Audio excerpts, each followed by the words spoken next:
a little bit better, clear shot to get the red.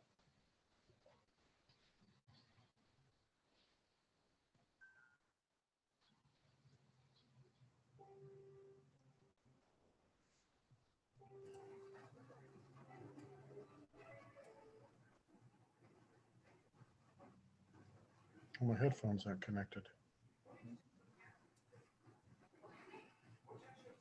Why is that? All I can think of is Book of Mormon. Stop. Bingo. Hello. I'm trying to find the headphones.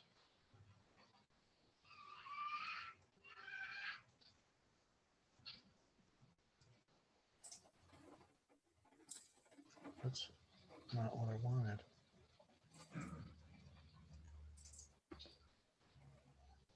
I'm having problems. You need me to fix it for you? Found it.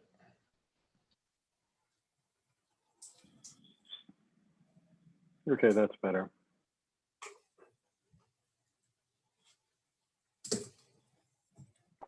Make Pam a co-host. Make Megan co-host.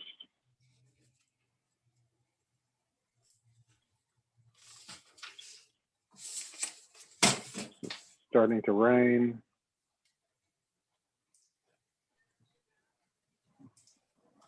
We have thunder and lightning here.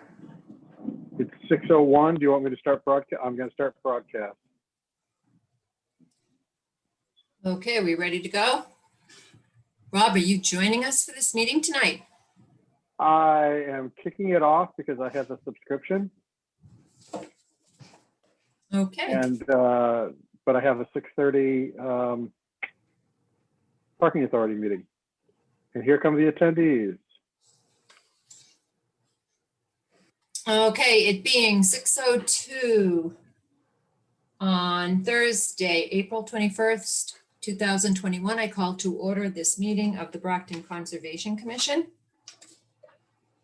Out of respect for public health and in response to the governor's declared state of emergency, this meeting is being held remotely in accordance with the governor's signed open meeting law order dated March 12th, 2020, which relieves a public body from the requirement of Section 20 of Chapter 30A that it conduct its meetings in a public place that is open and physically accessible to the public, provided that the public body makes provisions to ensure public access to the deliberations of the public body for interested members of the public through adequate alternative means.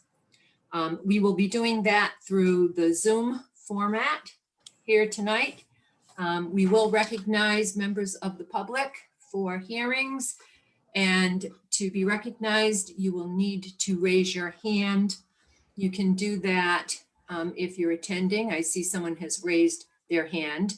You will be recognized at the appropriate time during the meeting. So, Mr. Smith, I don't know what you're here for, but we'll recognize you again at the appropriate time whenever the hearing that you may be here for is being heard. The panelists will be added to the video and audio so that they can participate. And is it *9 or #9 if you are calling in and need to raise your hand? This *9. So *9, if you are calling in to the meeting and you want to be recognized and you want to raise your hand, press *9. Okay, we will do a roll call quorum. Danielson here. Sparks here. Zygmunt here. And Joyce, you need to unmute yourself.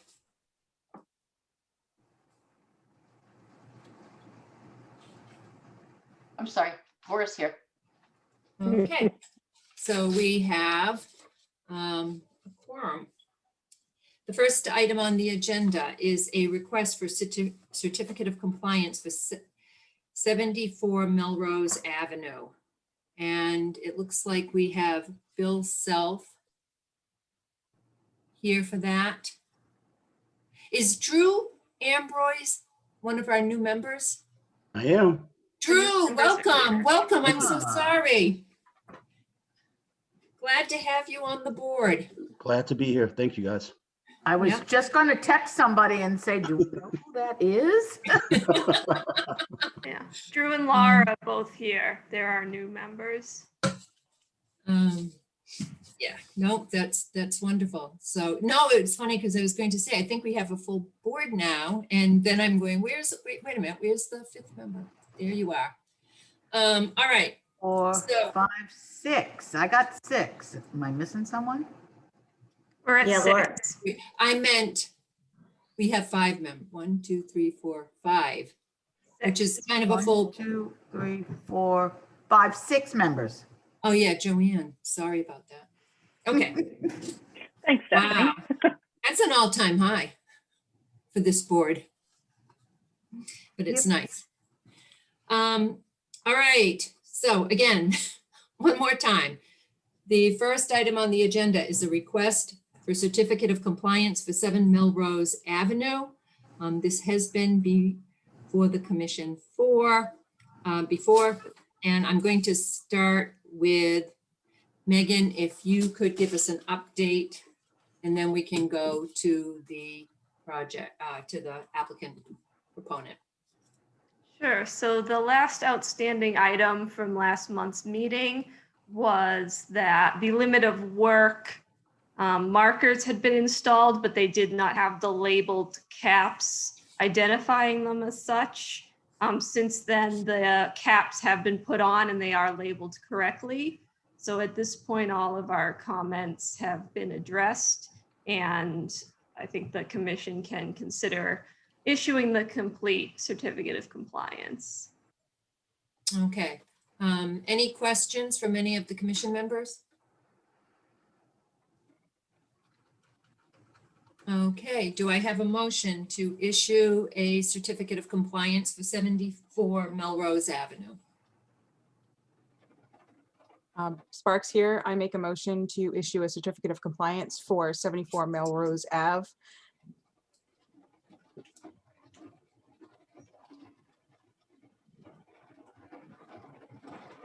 Do I have a second? Boris here, I second the motion.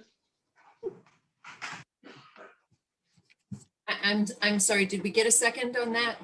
Yeah, Joanne's here. Sigmund. Oh, sorry. Okay, so I think we got one from Joyce and Joanne. All those in favor, and we'll need to do this by roll call. Danielson, aye. Sparks, aye. Sigmund, aye. Boris, aye.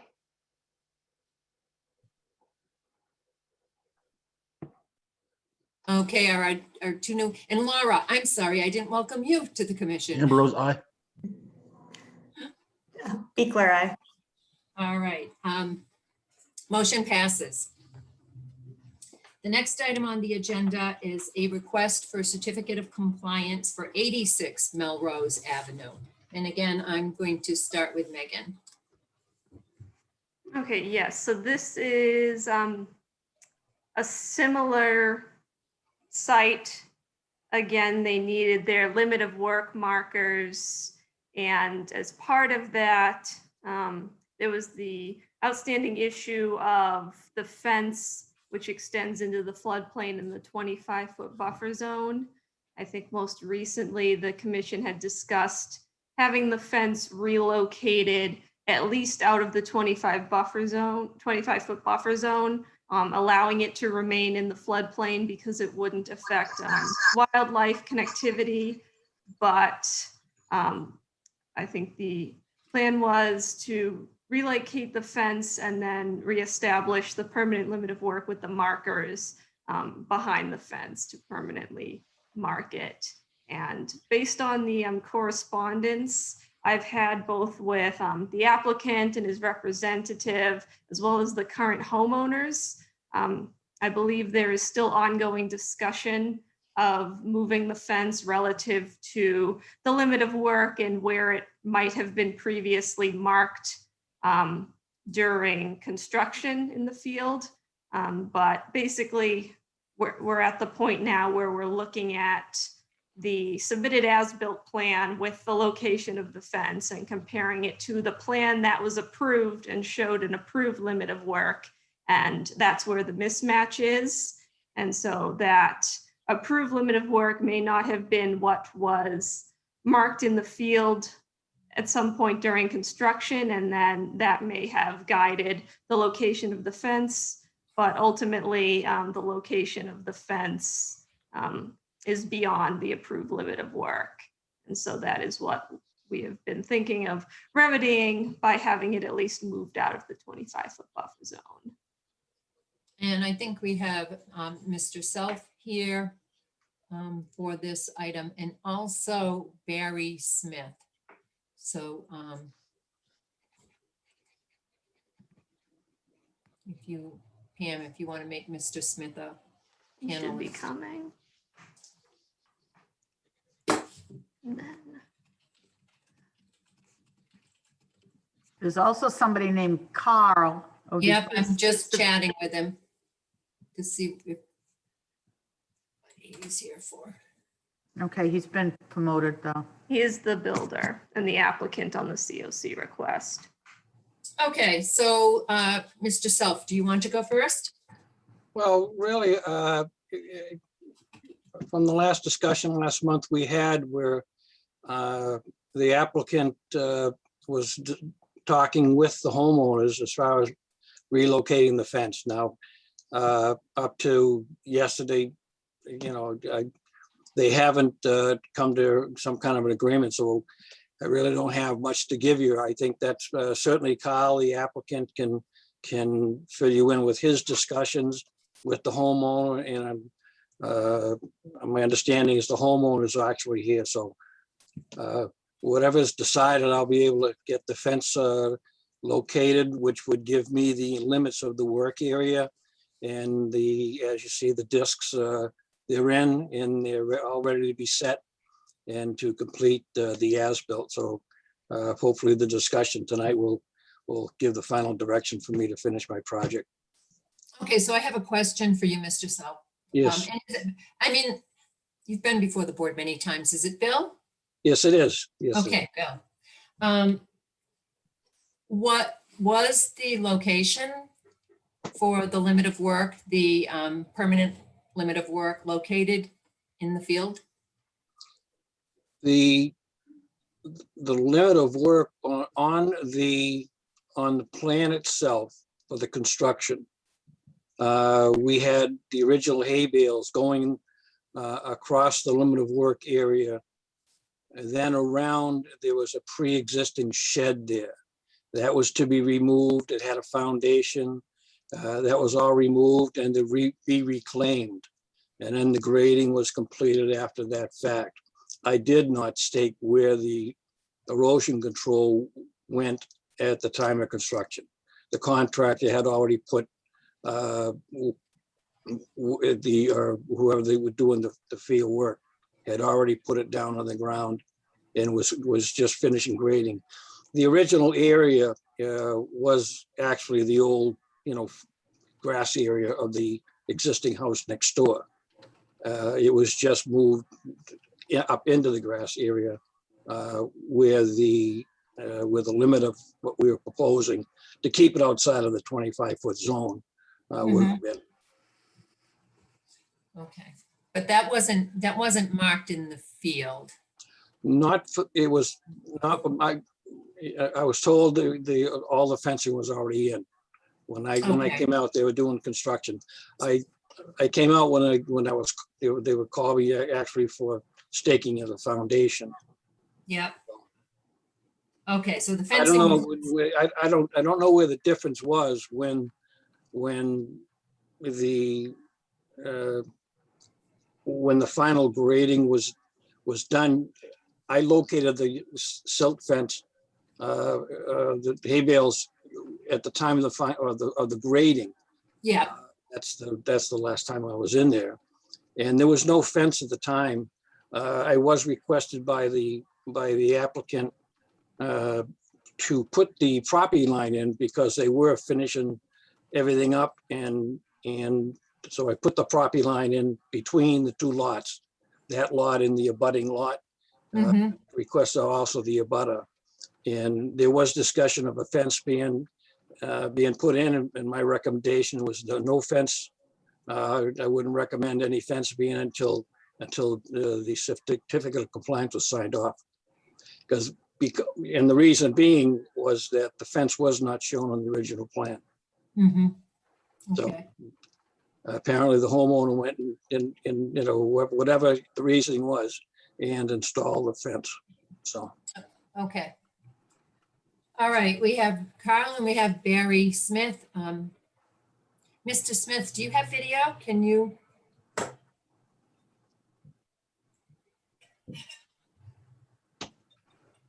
So who wants to speak first? I'll speak. Can you hear And me? yes, and please identify yourself for the record. My name's Kyle Jesberg. I'm the contractor.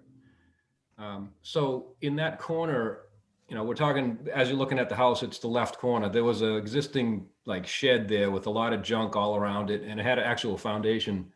So if the hay bales were wrong in that area, it's because we kind of had to, you know, work around that shed when we took it down.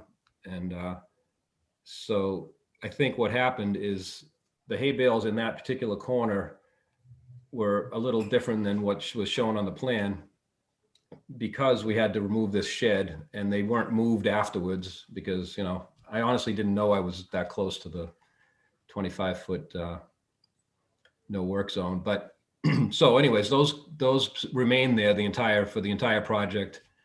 And when after the homeowners bought the house, they asked me about a fence, which I also suggested to wait till we get the certificate of compliance. But I believe they have a small child, and there's a path behind there that a lot of people use.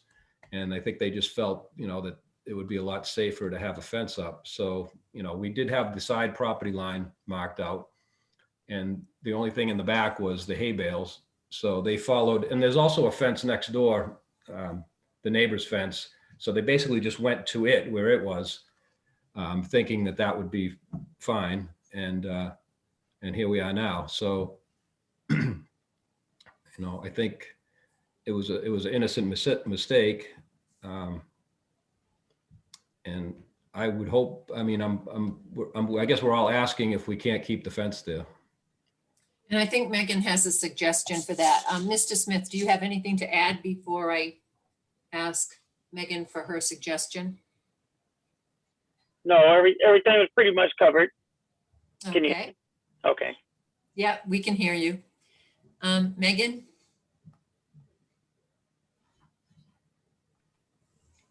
Well, again, my original suggestion, again, based on our previous discussions, we thought it was acceptable to leave the portion of the fence that is within the floodplain, again, because it doesn't seem to be a concern for the floodplain performance standards.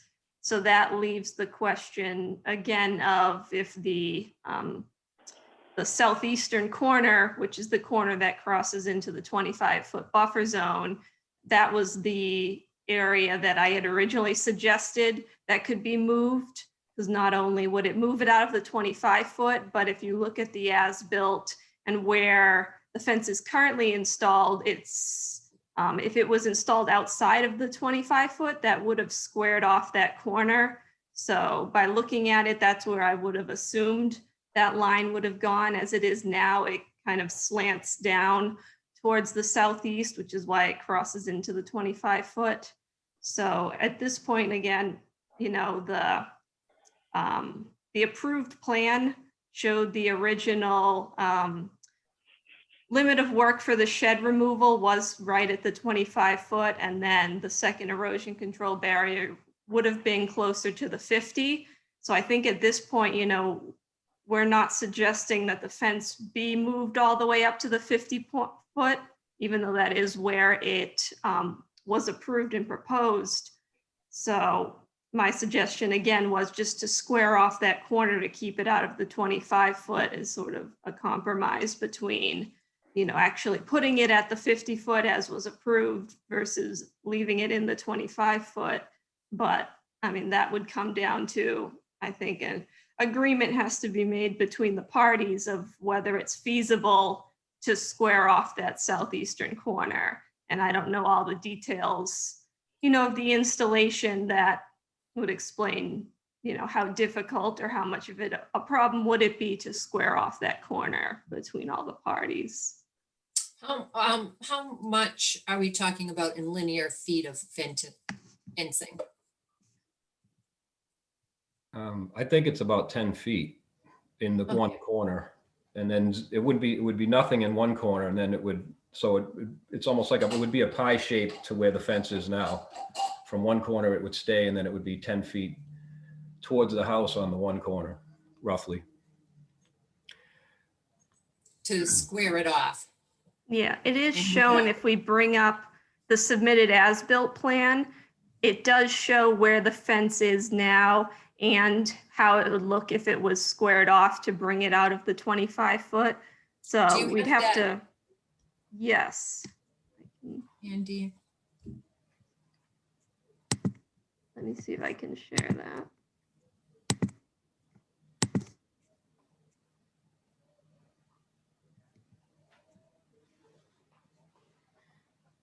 Okay, can we see that? yep, Yep. Yeah, so if you look here, this is basically what we're talking about. The slant is the existing fence, and that's where it crosses into the 25-foot. And then there is the proposed fence relocation that shows it being squared off to get it out of the 25-foot. So basically, okay, that's so the it looks distance. like there's plenty of material, fencing material to do it. In fact, because of the angle, there's probably a little extra. And it's a matter of moving it. What type of fence is it? Is it a chain link fence? It's a white vinyl, it's a 6-foot high white vinyl, boarded type of a fence. Mm-hmm. You should have some pictures in your file. I believe I included them on the as-built. What's the installation process? Was that, Mr. Smith, was that installed by a professional? Did you install it yourself? No, professionals do Home Depot. Uh-huh.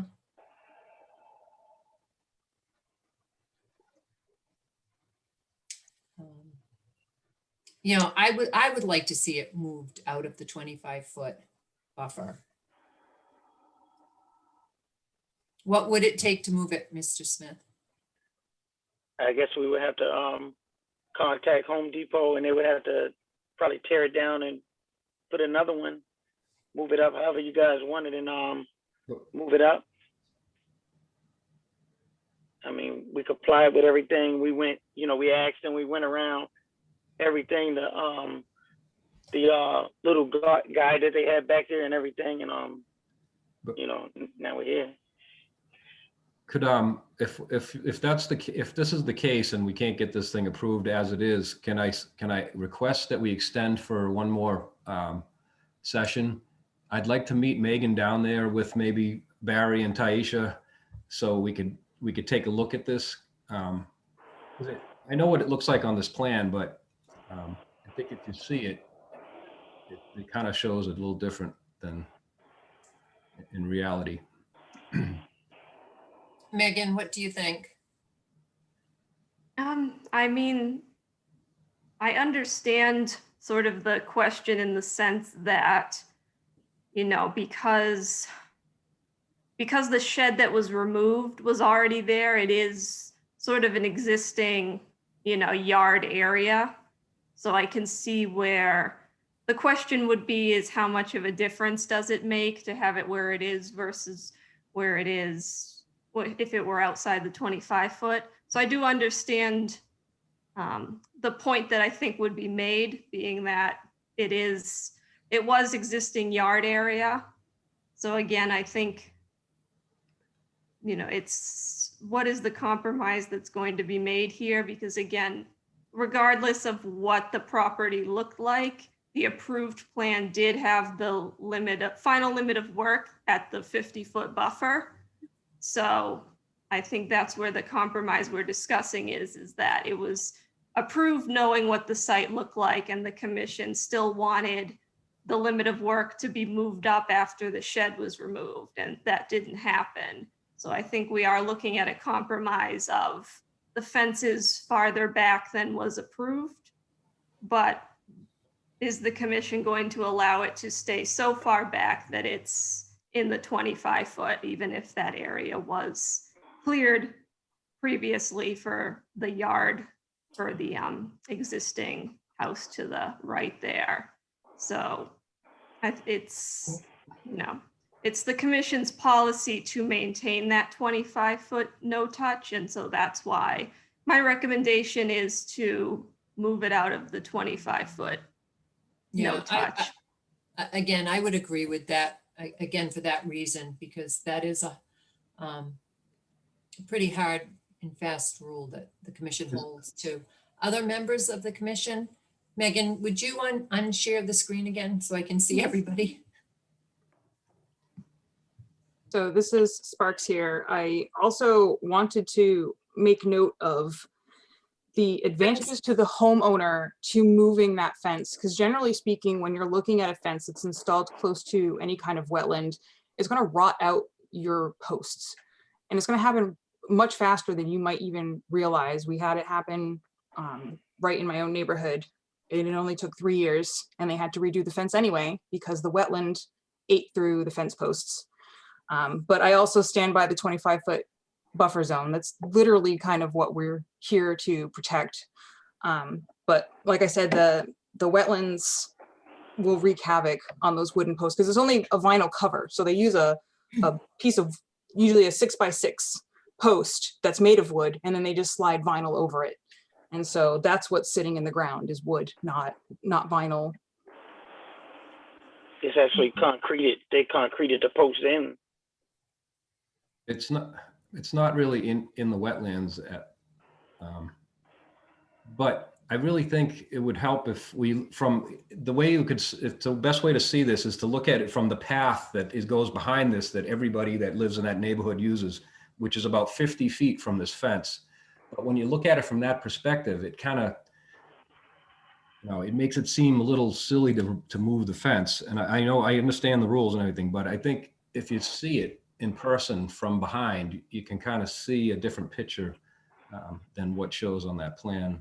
But I think you're missing the point of what Megan is saying, which No, I is understand what you're saying. the project was approved for the fence to actually be 25 feet further towards the house than it is currently.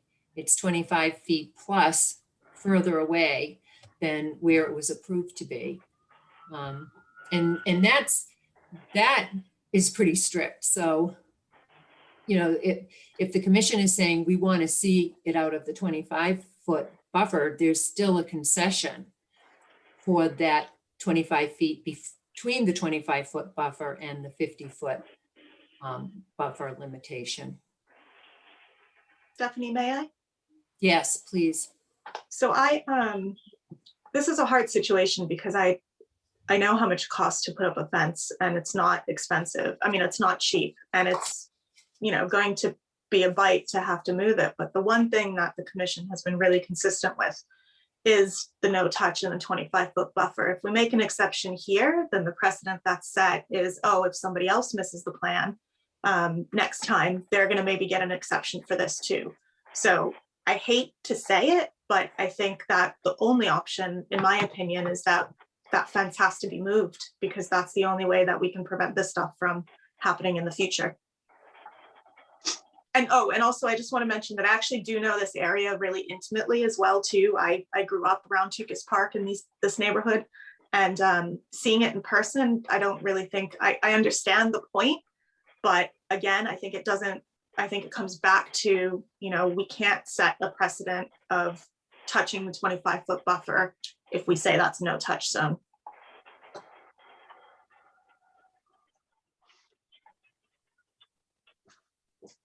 Any other comments from or questions from other commissioners?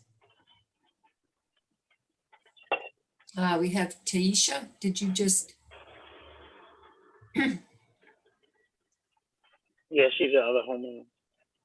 I know, Pam, did you just make Taisha a panelist because she disappeared from my She had her hand raised. Yeah, all right. She should be back. Can you hear me? Yes. So I And understand. do you have video? If you have video and can turn it on, that would be great. Yeah, hold on a minute. Okay. Okay, thank you.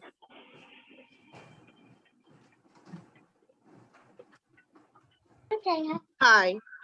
Hi. So I understand what everybody is saying, but me and my other half, we abide by the rules. Again, like everyone's saying, we did what we were supposed to do. We waited, we asked, because that was the first thing that we wanted to do was to put a fence in, because we do have small kids and I didn't want my kids running in the back in the woods there. But we've been in here since April of last year, coming up on a year, and we did not put the fence up until September, when Carl had said, wait, let me check with you guys first, and we got the okay, said yes, we can put up the fence, and we did what we were supposed to do. Now that's gonna cost money, like, I don't remember who was talking. It's very expensive to put up a fence. Now you're asking us to move it, and that's gonna cost money to move that as well. So who approved constructing the fence in the location that it was constructed in? Because the Well, plan approved showed it, as we mentioned earlier, 25 feet closer to the house. right, so there was already, we were told that we can put the fence there as long as it was within, what is it, the hay thing there, and it had the stakes there, and actually it was moved over a little more Then where we put it. than where we put it. So And that- because the people who put up the fence was like, oh, I don't want to go over just in case. And so I said, yeah, you know, you're right. So let's bring it in some. And that's what they did.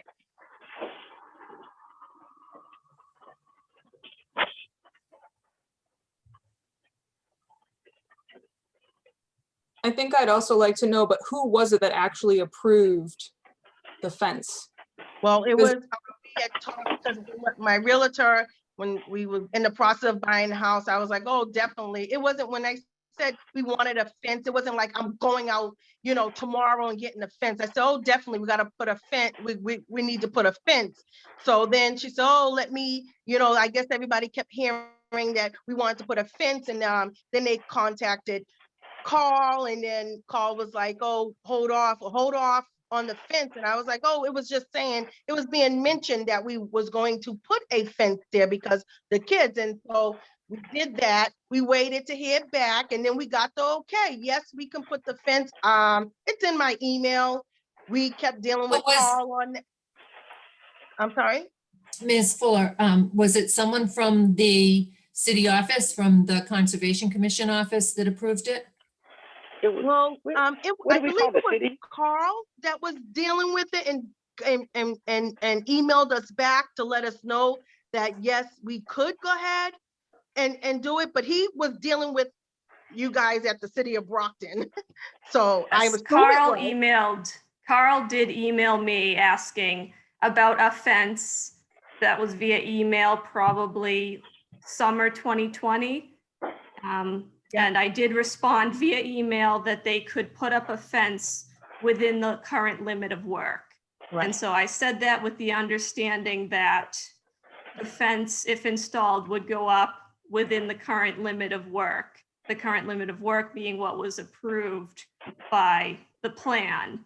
At the time, I was not aware that there was confusion about where the limit of work was. Joyce, I think you had your hand up. Yes, I was just wondering if the people that constructed the fence used the straw bales as a guide to determine where the fence would go, who actually laid the straw bales? That's what we was told to go by, the straw bales. The builders, I believe. Yep. Laid that down. And that was whom? That was someone that worked for me. That was the, the contract, the excavator. that- So would that have been established by the limit of work, the actual positioning of the straw bales? Like I said, the straw bales were marked out, I think originally, or, but we had that one corner where the shed was. And I think what happened is that the hay bales may have been shifted in that area because we had to pull the foundation out. And, we were trying to give us enough room to protect the wetlands and also get the foundation out and all this debris that was around this particular shed. So when the hay bales just kind of went the way we had to do it in that corner. Thank you.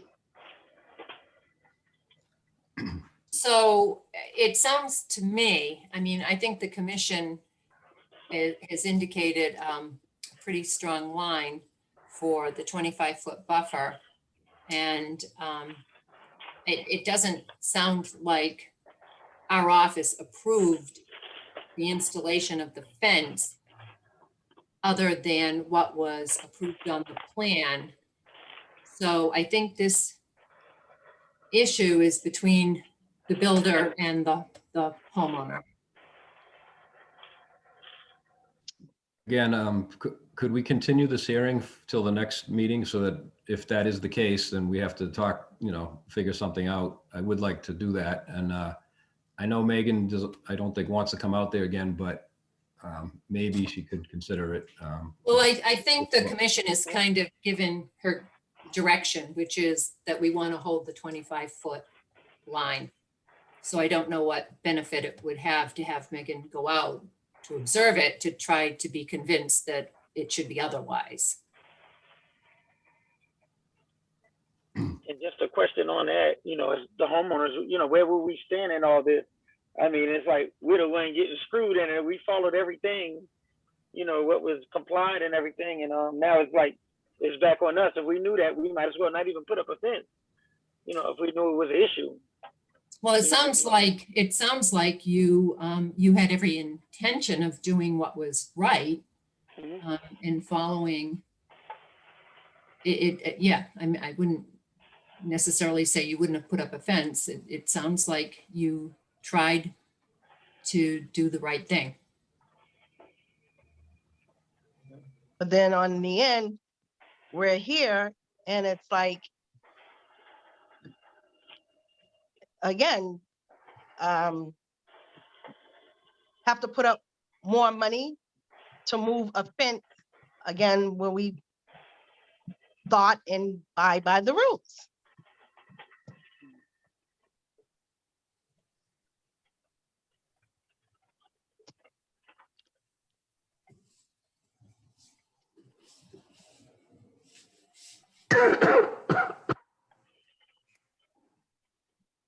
I know I'm new and all, but can I just interject here? Absolutely. Thank you. It definitely sounds like this may be an issue now between the homeowner and the builder. If what the board is saying is that they haven't previously made any exceptions for the 25-foot buffer, and is that's what you guys are saying, right? That you don't make rules for that? Is that correct? Mm-hmm. Then they're standing by that, and you guys did follow what you were told by the builder. So it sounds like this may be an opportunity for you and the builder to work on maybe moving the fence, or give the builder an opportunity to show you or facilitate moving the fence for you.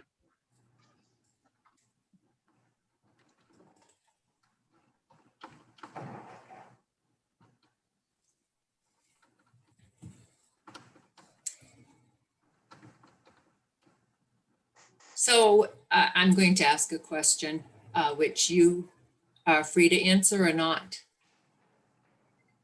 Sure. The certificate of compliance doesn't, if it's not issued, it doesn't clear the title until it's issued.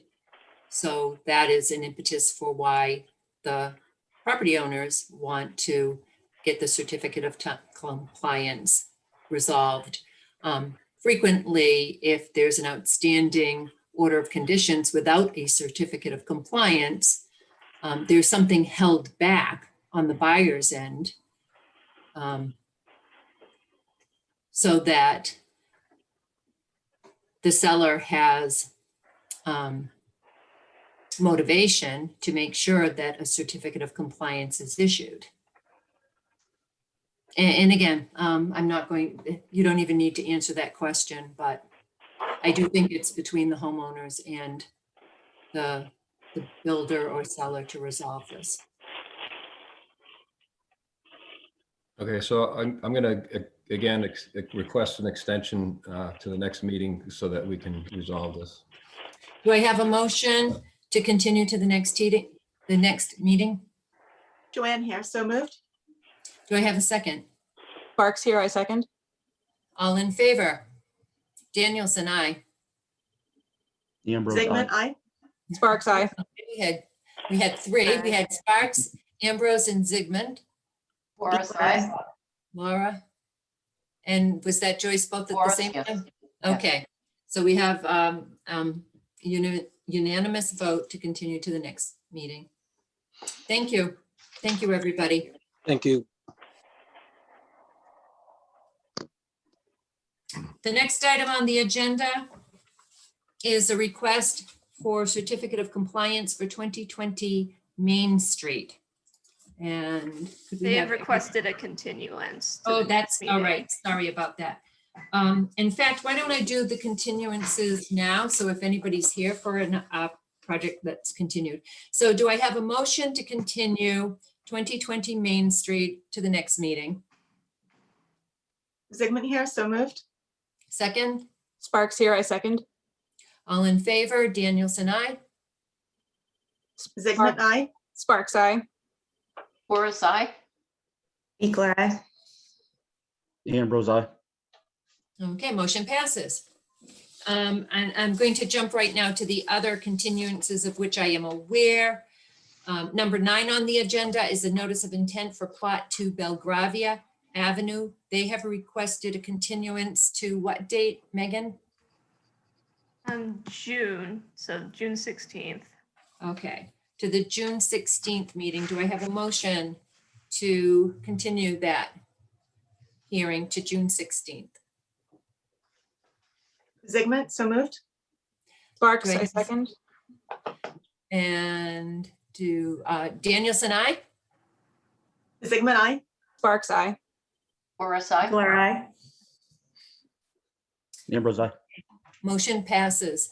Every time someone talks, the tiles change and people are moving. It's kind of like, what's that game where you move the tiles to try to get the colors all to align?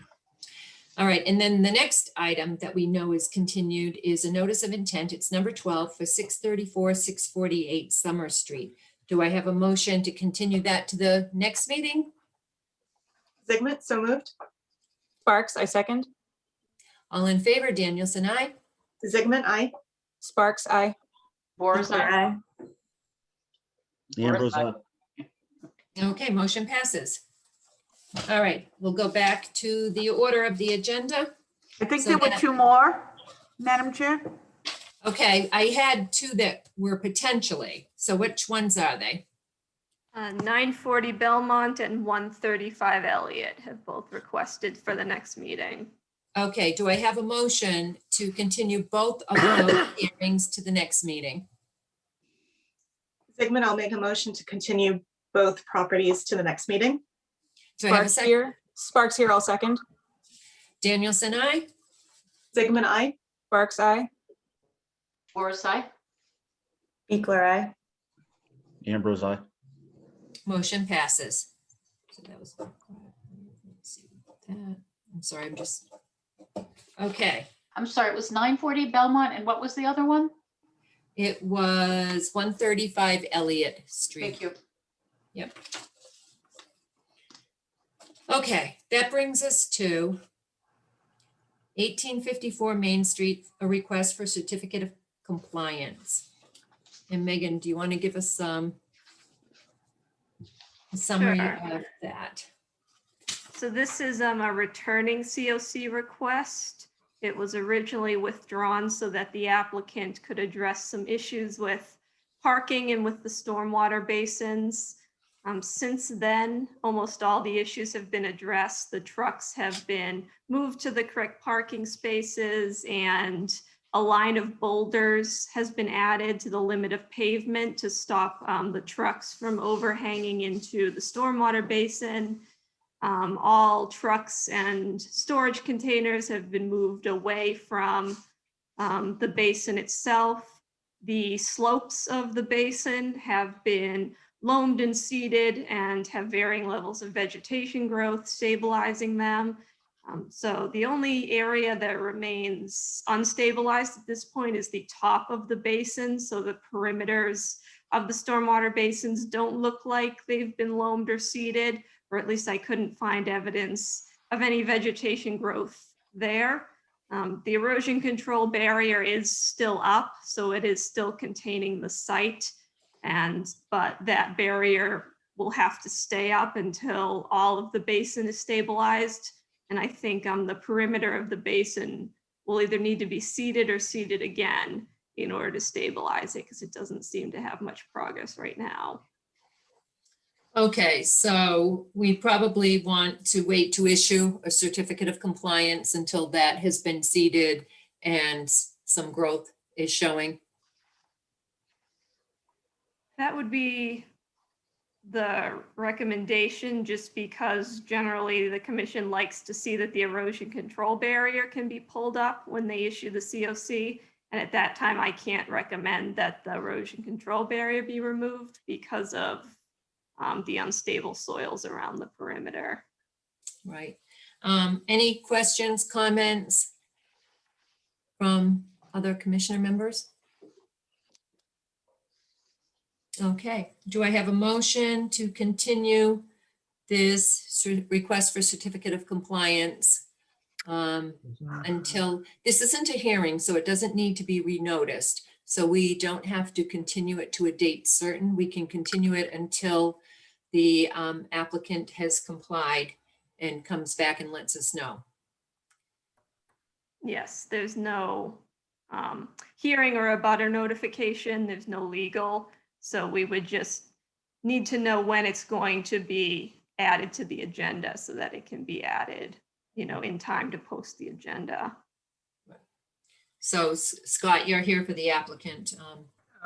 Yes, Madam Chair. As far as I know, they loamed and seeded those areas that Megan's talking about just last week.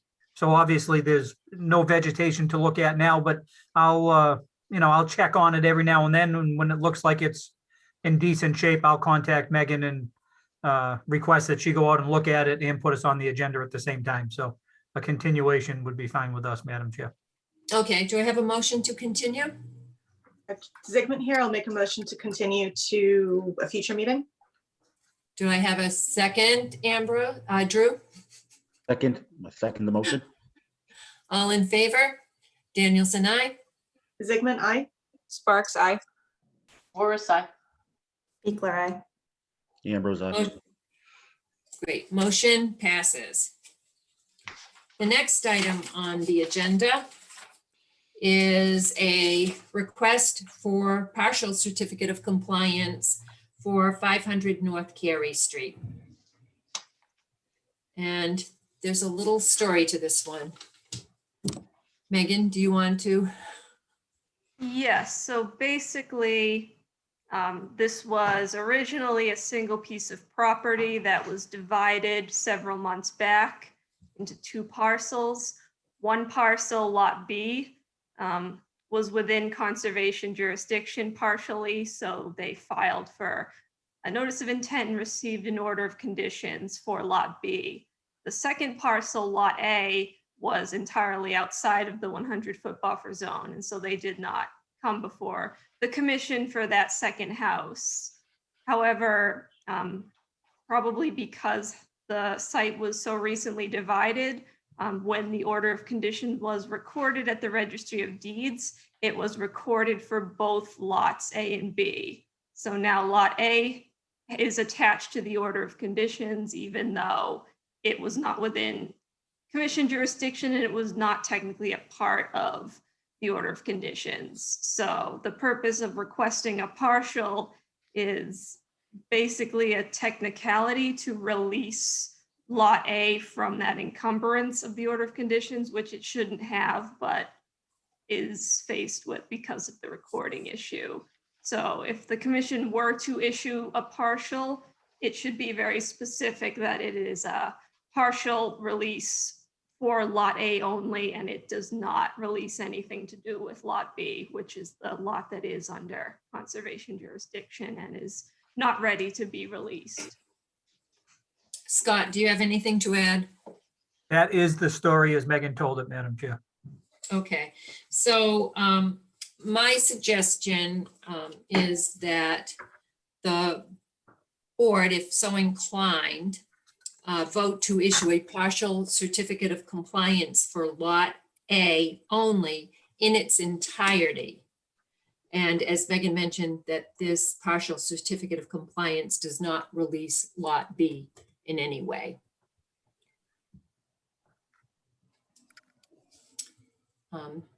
Any questions, or do I, someone has their hand raised. Yeah, it's Joyce. Okay, Joyce? I'm just a little, why would you give just a partial certificate of compliance for Lot A? Why wouldn't you just, you can't just divest Lot A from Lot B and say, I'm sorry, I just not sure about the, like, those fine. Yes, yeah, no, it's a good question. And this is, I was talking with Megan earlier today. This is a mechanism that has been used at least in Brockton and Easton, where I work, for a number of years. A little bit of background. Frequently, especially in the past, you might have a subdivision where the roadway was within jurisdiction of the Conservation Commission. Maybe some of the lots were, but not all of them. Right. But when they recorded the subdivision, it encumbered all the lots. So all the lots were included under the order of conditions. And that meant that even lots that didn't need to come before the Conservation Commission for a certificate of compliance had this order of conditions associated with the roadway attached to them. And the way of releasing them, because you're not issuing a certificate of compliance for the whole order of conditions, you're only issuing it for that lot. So it's a partial for that lot, and that lot in its entirety. And you don't even need to say that it doesn't release Lot B, but it's kind of a belt and suspenders thing. Okay, thank you. Does that make sense to everybody? Does to me, thank you. Yep, good. Thank you for asking that question. Do I have a motion to issue a partial certificate of compliance for Lot A in its entirety? And noting that it does not release Lot B. Sparks here. I request to order a partial certificate of compliance to release Lot A in its entirety while not releasing Lot B in any way. Second? Zygmunt, I'll second. All in favor, Danielson, aye. Zygmunt, aye. Sparks, aye. Morris, aye. Meekler, aye. Ambrose, aye. Motion passes. Thank you. Thank you. Okay. The next item on the agenda is 1014 Pearl Street. And the new members who were not here, Joyce, I think, was Joyce here for the meeting? And you did the Mullen report, so you can vote on this, but the new members, because you weren't here for any part of this hearing, you will not be able to vote on that. So that's just a note of procedure. And what was outstanding on this was there was an area, there was a dog pottying area closer to the buffer zone than we normally would have liked to have seen. I don't think it was in the 25-foot buffer, but we wanted to see more buffer to kind of protect the area from the effects of the pottying. So Scott, do you want to give us an update? Sure. Thank you, Madam Chair. Scott Farrier from Holmgren Engineering. As you just said, our last meeting, we kind of narrowed everything down. The biggest issue we had with that the commission members brought up was the location of what we're calling potty area number 2, kind of in the right-hand side of the building, about halfway back.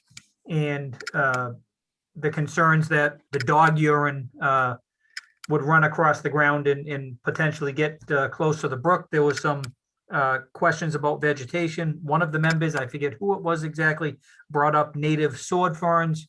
And so we brought that back to the client. She brought it to the landscaper. The plan we have in front of you, we've spaced out 25 sword ferns around that, between the doggy area and the brook, within that area, hopefully to help up with the, I believe it was the nitrogen that they would help suck up. So we did that.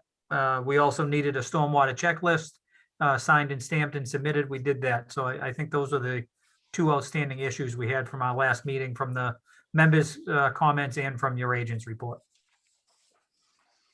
And Megan, your report has some recommendations, some conditions, and do you want to review those? Sure, yes. So I'm recommending for an order of conditions, in addition to our standard special conditions, I would recommend 2 additional special conditions. One, that the plantings be hand planted and be completed prior to the construction of potty area number 2. And then also that signage shall be installed at the southern edge of the parking lot that identifies the riverfront area and directs customers to bring their pets to potty area number 1, to hopefully have the benefit of, if there are any customers currently bringing their pets into the riverfront area, hopefully we can at least encourage them to use the designated potty areas and keep them out of the riverfront. Okay, and I have a question for Bonnie. I am quite fanatical in I think a very positive way. And I know both you and Joanne are very pro vegetation and native vegetation. I did a search in the USDA plant database, and it doesn't seem that sword ferns are a native species, but you mentioned those specifically at the last meeting because of their ability to help take up pollutants, I think. Yeah, so and it's funny too, because I figured this after, because it was sort of a whirlwind of suggestions, because originally I didn't realize that it was a shady area. And so I was looking for sun plants. And then when I realized it was shady, I did the Rolodex of the brain and then grabbed at the sword fern. They're native to North America, but they are native to West Coast, not East Coast. Yeah. But that was what happened. Was I was, like I said, I just Rolodexed it, and so that was my fault on my part. But it does do the things that it is supposed to do. So my suggestion, I thought, maybe cinnamon ferns or royal ferns, or if I think this is top of bank, so it may be an upland area and a bracken fern or a New York fern, something that's native to the area, and I think we'll have the same type of effect as the sword ferns. It'll probably be easier to grow too. The cinnamon ferns, the nice thing about the cinnamon ferns is they're quite large. So 25 would more than they would take up the space, and it's probably not going to cost any different. So we sell cinnamon ferns where I work. I see them. They're beautiful. They're functional, and they're very hardy. Yep. They are very hardy. That's true. Yeah, they can tolerate poor soil conditions really well. Yep, and they tolerate children running through them on a regular basis in the summer. Any other comments on that? Only to apologize. Please forgive me. It wasn't my intention to mislead. Oh, no. That's, I didn't. I liked the suggestion of the ferns. I thought it was a good one. All right. I've just got one thing, Stephanie. Yes. I'm just wondering, so I like Megan's recommendation that they put up some signage. I wonder if we could, I'm just trying to look at it again. I'm wondering if we could specifically ask that it doesn't just identify the riverfront area and direct customers to bringing their pets to Area 1, but that it also includes something about why they should avoid dog waste in that area. So just a little bit of, I mean, you probably seen signs Education. all over, a little bit of education. So just something like, you know, dog poop is unpleasant, try drinking it, or something like that. You see them all over the place in, you know, waterfront areas and stuff. So a little bit of education, I think, would be good. If you've seen the property, they're definitely big into signs. They They've got all are, these, yes. you know, directional signs and dogs here and dogs there and don't poop Yeah. here. And so I don't think Jenny will have an issue with a couple of additional signs and adding some kind of a sentence there to explain why it's not the best place for your dog to be, And I've seen their marketing stuff, so I bet they'll come up with something quite clever and cute as well. probably. Yeah. Yeah, which could be as simple as if your dog ran down there, which it's not supposed to, and drank the water, would you want it drinking? Yeah, something. Your friends. Yeah, they're dogs. They do that normally. though. Yes. You don't want to encourage it though. So, you know, so do I, it sounds. I think these are small conditional items that we could issue the certificate of compliance if the board is so inclined to vote to issue. How does that sound? That would work. Order, you're issuing an order. An order of conditions. That's what I meant. Right. An order of conditions, right? With the conditions that Megan has outlined.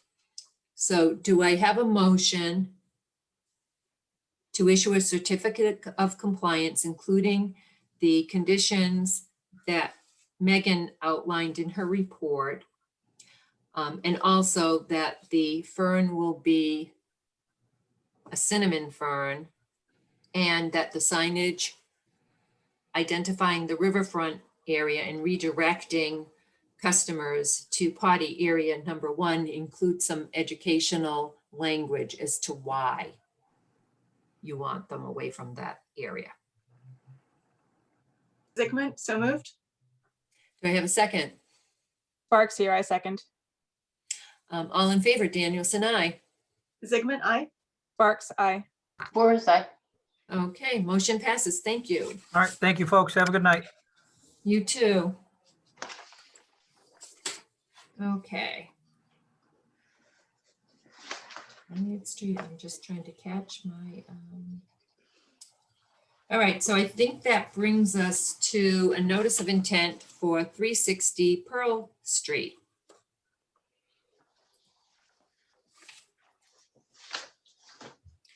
And do we have anyone here? Ah, there's a Zoom.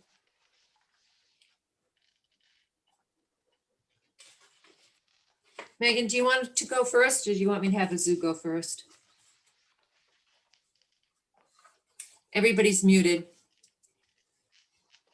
Good evening, Madam Chair, sorry. This is Azure Teniro, representing Mr. Victorine. I'm not sure if Mr. Victorine is on the hearing. He is aware of the hearing. Last time, I believe he had a hard time trying to dial in with his phone. We have one person on the phone, and if that is Mr. Victorine, and he could raise his hand by pressing *9, then we can recognize him. Yep.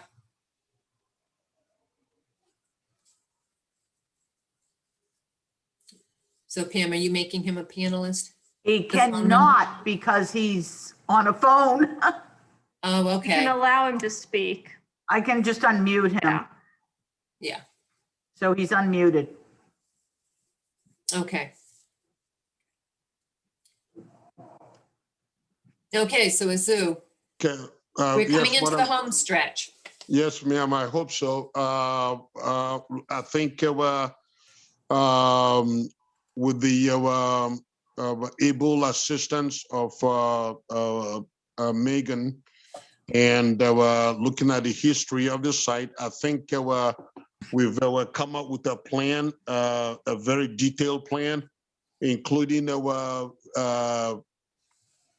luminance seating, the actual ground cover for the buffer zones and the area of unauthorized fill removal. I think we've got a good plan to take care of that site. And I would hope and expect that Mr. Victorine will abide by what other with our any approval conditions that the commission would find were necessary, consistent with the desires of the commission and the plan that we have put together. The only a question as to or rather a comment recommendation by Megan about environmental monitor. What I would suggest that Mr. Victorine, he has to have Ken Thompson, who's a very, very good. I'm not. Ken hasn't done a lot of work in Brockton. Sue, I'm going to Yes, madam. interrupt you for 1 minute. If you have the capability to be on video, I would ask that you do so, as I've asked everyone else. Oh, I this thought I evening was. to go Oh, on sorry. I video. thought I was on video. Sorry. Okay, Can you see me? barely. to- The lighting need to isn't put- great. Yeah. No. I need to turn my lights on. Sorry. Sorry about that. There you go. Yeah, I'm trying to put some lighting on. My laptop, it's kind of going mental on me. So I'm using my telephone audio and video. So hopefully I am visible enough at the Yes. moment. Yes, you are. Okay, And you so- were talking about Ken Thompson? Yes, ma'am. And he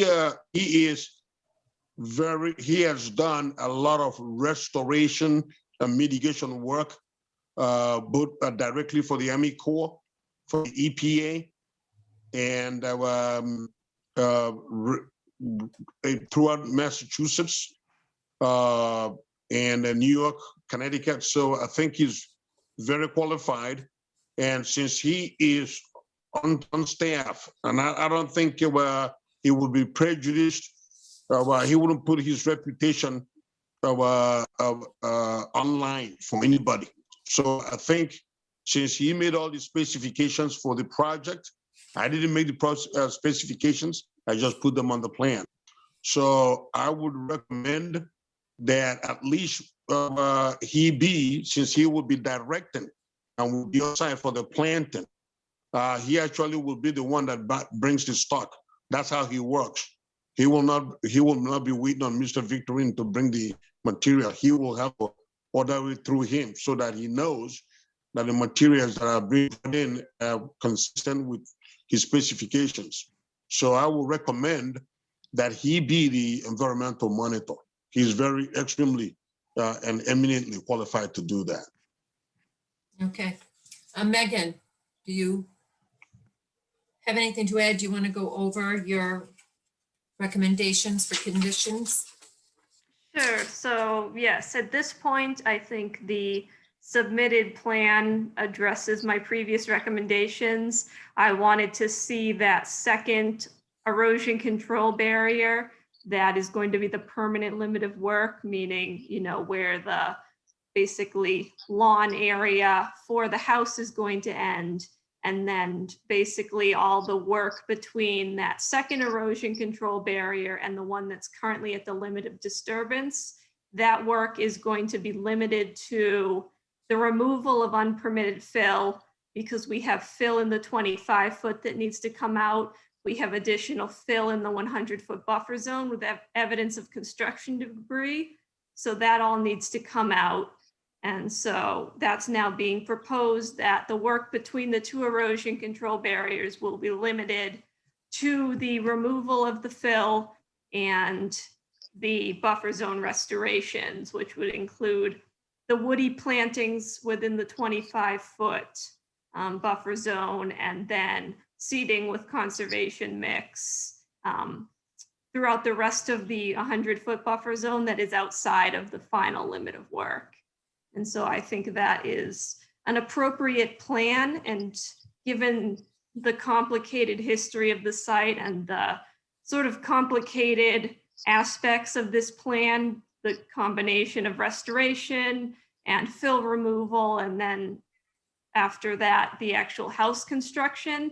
I am recommending a number of special conditions to help clarify and guide that process. So again, that a condition that no activity is permitted beyond the final limit of work, except for the removal of the fill and the seeding and planting activities as part of the restoration. And then as Azu brought up, I'm recommending that the applicant fund the services of an environmental monitor approved by the Conservation Commission. The environmental monitor is going to oversee the removal of the fill to make sure that all of that recent fill comes out of the 25-foot buffer zone. All of that recent fill that we know has evidence of construction debris also comes out of the 100-foot buffer zone, and that all of that unsuitable fill is disposed of properly. So we don't want to just see it, moved somewhere else, moved onto another site. We want a record that it has been disposed of as construction debris and fill with construction debris. And so the environmental monitor would be reporting to the commission on all of those points. And then connected to that is that the unpermitted fill shall not be relocated or retained within the 100-foot buffer zone on this site subject parcel or any adjacent parcels, because the commission has jurisdiction over the 100-foot buffer zone wherever it is. So there shouldn't be any fill left or relocated to any other buffer zone. It should be taken off site, and the environmental monitor should see to that.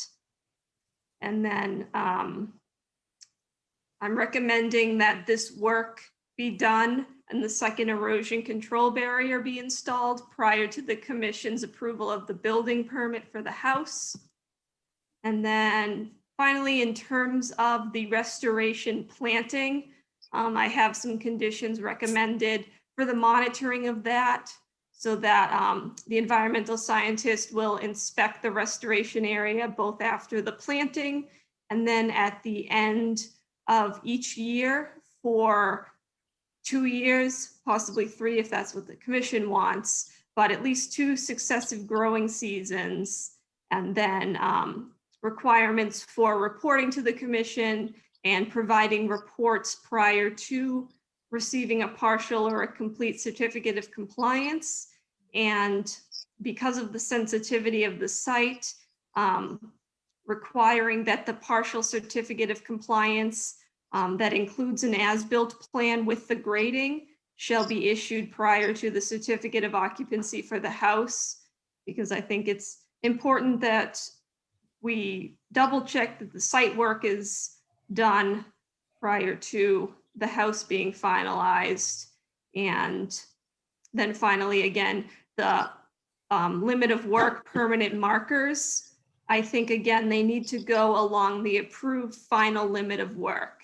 So not the erosion control barrier at the edge of disturbance, at the second erosion control barrier that we've established that's going to be the limit of work for the house and the yard. And so we want to make sure the markers are going there and that nothing else is going to be done beyond them except for the restoration work. And so again, given the complicated nature of this, I'm recommending these conditions to sort of keep everything clear on where the commission stands on the order of operations and the priorities for getting these steps done. Okay. My only comment was you have recommended a 2-year monitoring period. And in the past, we have required a 3-year monitoring period. And I think in this instance, that would be warranted, but I'm willing to hear from the other commissioners. And is is Joyce, can Joyce vote on this one?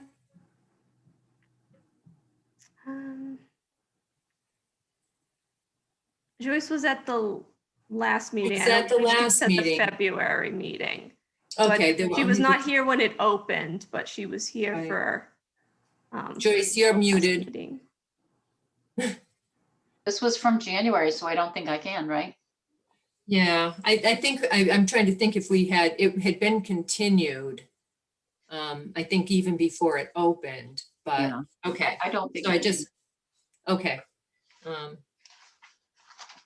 But that just means you can't vote. Does anyone have any questions, comments, suggestions? All right, do I have a motion to issue an order of conditions with the conditions as outlined by Megan and written in her report with the 3-year monitoring period? Zigmund here, so moved. Do I have a second? Sparks here, I second. Okay, all those in favor, Danielson, aye. Zigmund, aye. Sparks, aye. Okay, that's it. Yeah, Motion thank you, passed. Madam. Thank you, Madam Chair, and thank you, members of the commission. I appreciate your work. Thank you, Megan, for your diligence. I really appreciate it. It's You're good to- welcome. It's good to see something come together like this. I appreciate that very much. Have a good night. Have a good night. Thank you. By the way, if you're getting a second Moderna shot, plan for being down 3 days. Okay. All right. Okay, bye. Have a Bye-bye good now. night. The next item on the agenda is a notice of intent for 159 Torrey Street, Thorny Lee Golf Course. This is for the solar array. And do we have anyone here for that? There we go. And again, if you could please turn your video on, that would be appreciated. And this is Sparks here. I have shut off my video and am remaining muted because I am in a butter here. And so I will be out of the voting for this particular item. Okay, thank you, Bonnie. All right.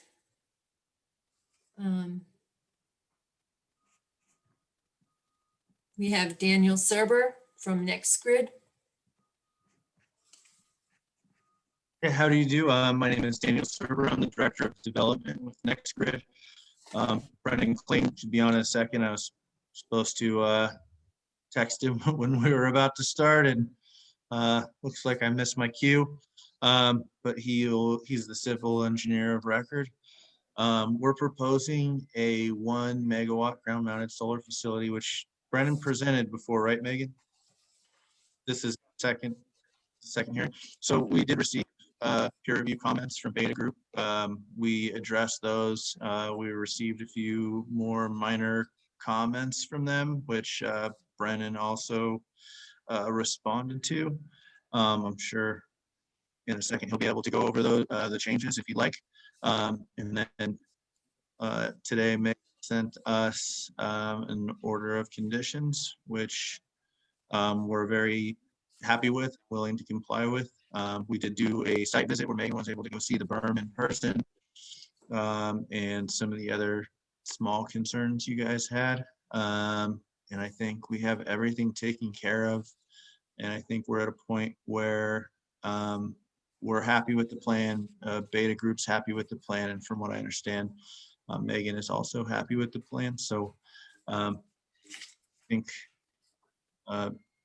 Megan, do you have anything that you want to add? Or just open for questions? I will recognize who speaks next. Thank you. So Megan, go ahead.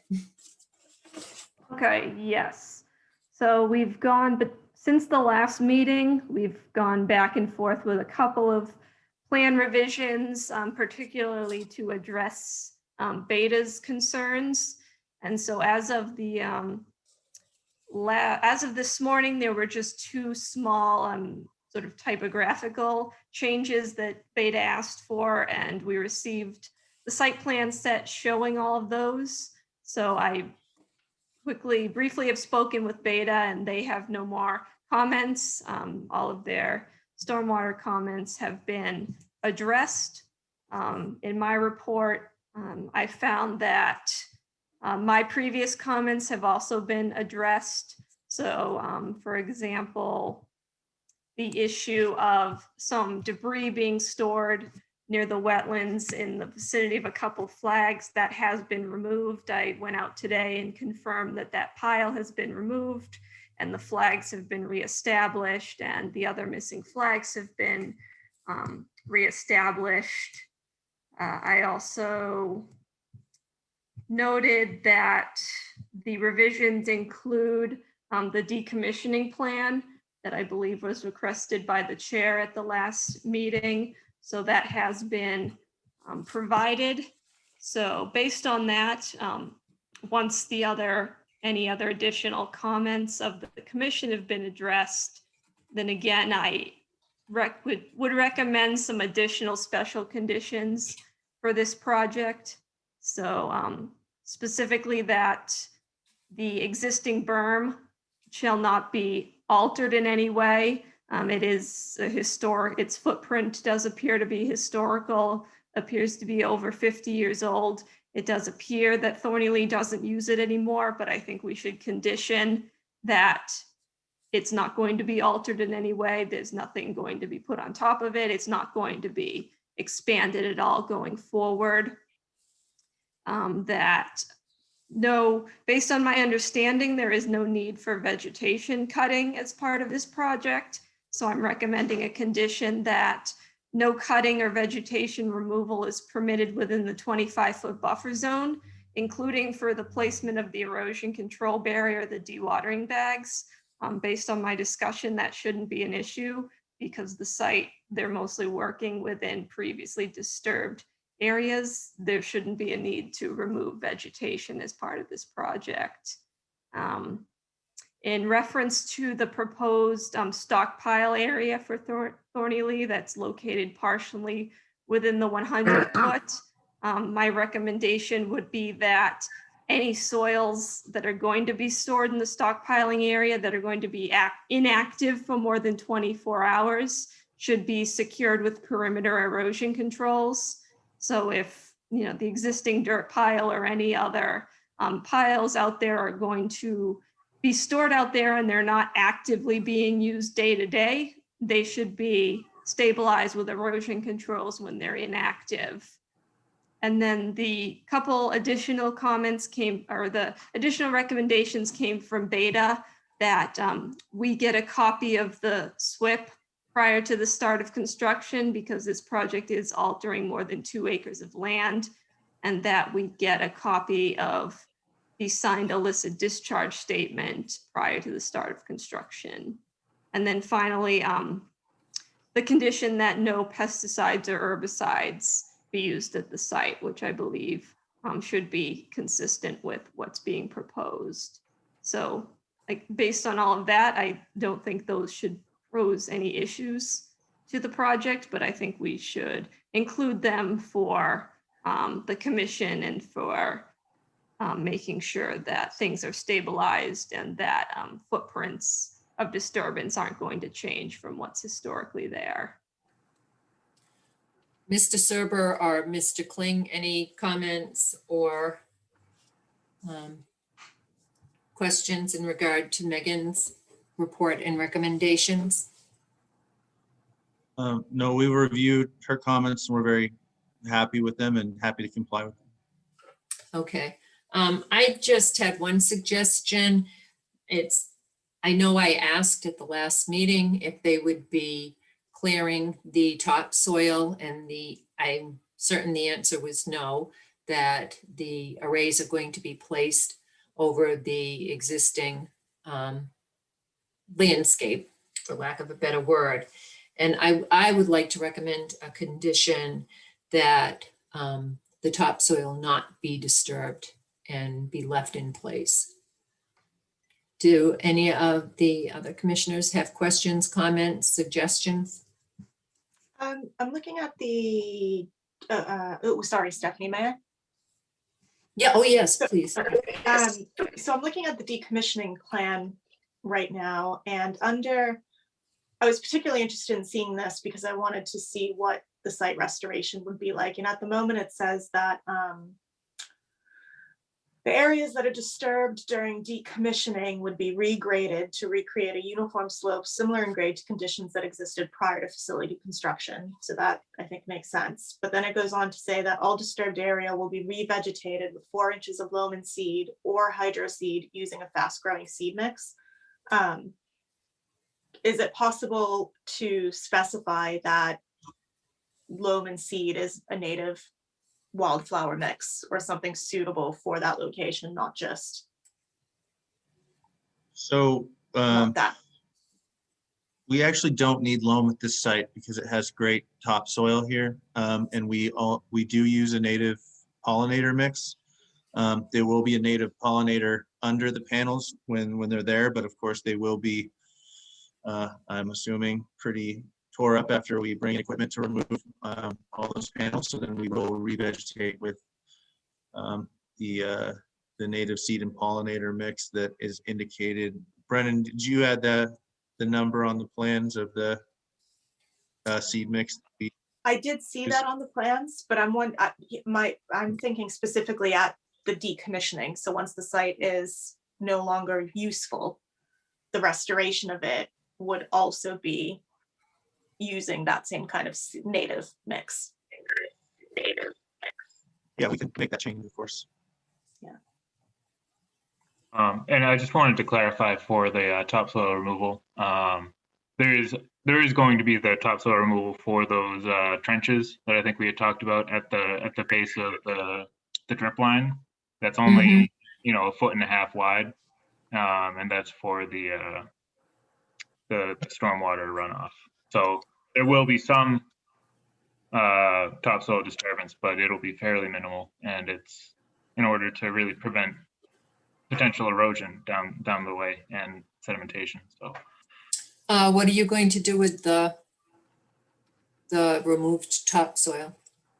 they'll probably store it in the stockpile area for now, and then somewhere else on the golf course, I'm sure we'll be able to find use of it.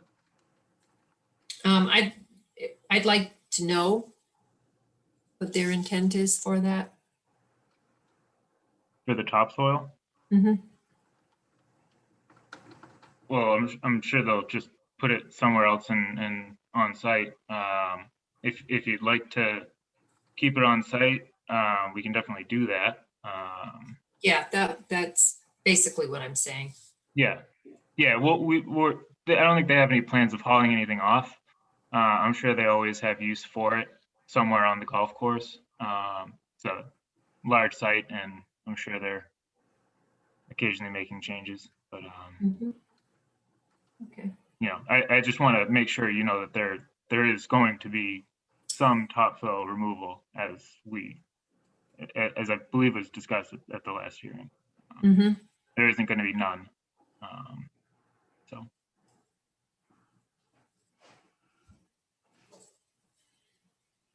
Okay. May I Any ask other a question? questions, comments? Sure. Yep. Yeah, if we're gonna do a condition saying that we're not gonna remove any topsoil, can I just ask we use the term remove and not disturb? Because that can have Yes. other, yeah, perfect. That's my only. But when you say disturb, the disturb sounds like it will be the trenches that will be dug for the stormwater runoff. Disturbance, I just don't want it to be confused by anyone as no disturb, like the no disturb buffer. So obviously there's going to be some vehicles driving on it and then actually putting the panels on the ground. I'm just trying to. Right. No, yeah. Yep. I understand that. Okay. Do I then have a recommendation to issue an order of conditions with the conditions outlined in Megan's report, plus a condition that you've stated you are going to use a native pollinator mix, but I think there's no reason not to add that as a condition, both after installation of the arrays and then after decommissioning and all work associated with decommissioning, restoration work is completed. And that no topsoil be removed from the site. Any topsoil that is moved as part of the construction operation shall be stockpiled and used on site. Do I have a motion? Zigmund here, so moved. Do I have a second? Where's Bonnie? She. Oh, that's right, oh, that's right. she's- Yeah. Voris, second. All in favor, Danielson, aye? Zigmund, aye. Voris, aye. Okay, motion passes. Thank you very much. Great. Thank you all. Have a good night.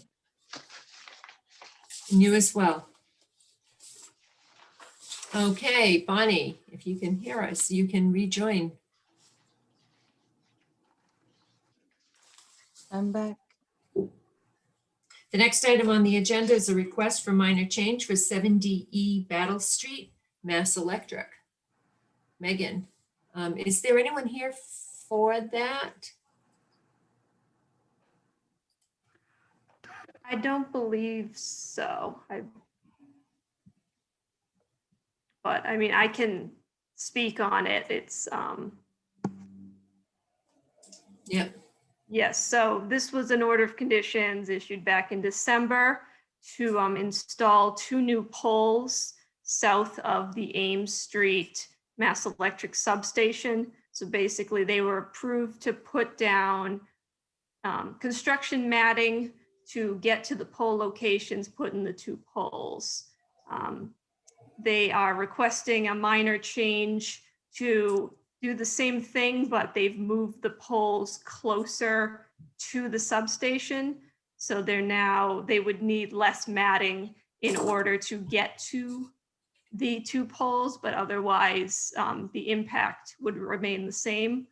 So based on that, I thought it was appropriate to present it to the commission as a minor change because it is the same 2 poles, the same entrance, the same access point, just closer to the substation.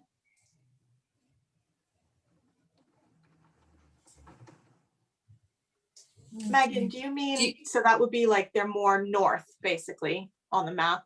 They Yes. moved up, okay. So they're going south of the substation, but they don't have to go as far as they were. So now they're a lot closer north. So they're farther north, closer to the substation. Megan, do you have the plan? Can you pull it up? So just to verbally verify what I think I'm seeing, it's basically moving it so it's further away. Like they don't have to go as far into the area in order to access the poles. Is that what I'm saying? Right. So basically, they were approved to put down matting in BVW and Riverfront area to get to the poles. And so now what they're proposing. So can you see? So now before they were proposing the poles were kind of down almost to where the legend is. And now they're proposing the same access via south of the substation. They're still putting down matting, within the riverfront area and within possibly BVW to get to the poles. But basically it's less temporary impact to the resource areas because they don't need to mat as much because they don't need to go as far into the resource areas to put the 2 poles in.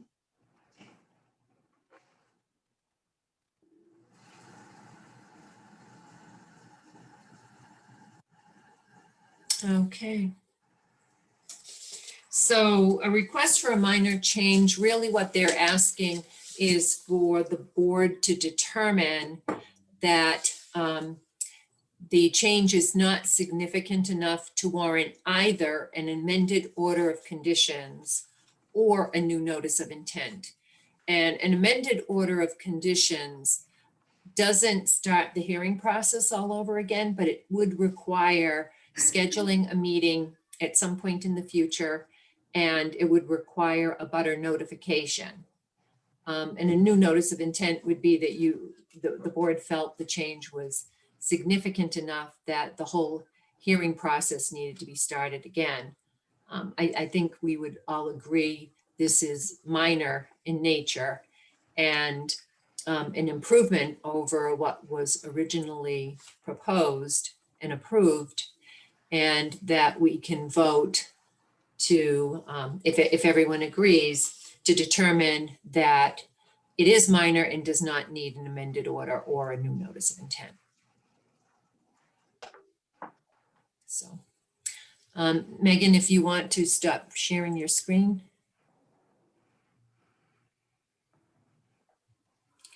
So would I have a motion?